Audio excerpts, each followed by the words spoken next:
نکاح سے پہلے لڑکی کو ایک نظر سے دیکھ لو، کیونکہ یہ سنت طریقہ ہے، اور جس نے بغیر دیکھے نکاح کیا اس کا انجام غم و پریشانی ہے۔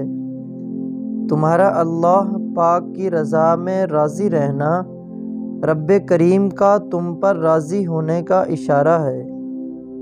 بے شک مشکلات کے بعد آسانیاں بھی ہیں، اور بہترین وقت پر شکر کرنا اور مشکل وقت پر صبر کرنا مومن آدمی کی پہچان ہوتی ہے۔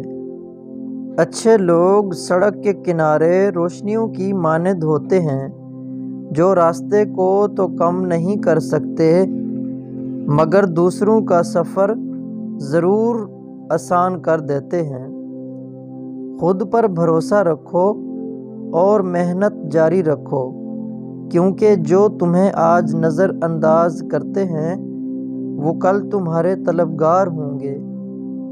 ہر انسان چاہتا ہے کہ اس کی عمر لمبی ہو، مگر کوئی بوڑھا بھی نہیں ہونا چاہتا۔ برائیوں کا راستہ بھول جانے سے ہی نیکیوں کا راستہ ہاتھ میں آ سکتا ہے۔ مذہب کے نام لوگ اتنی عبادت نہیں کرتے جتنی کہ نفرت کرتے ہیں۔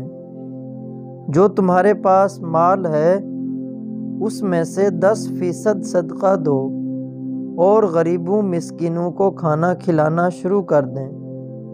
دولت بارش کی طرح برسے گی۔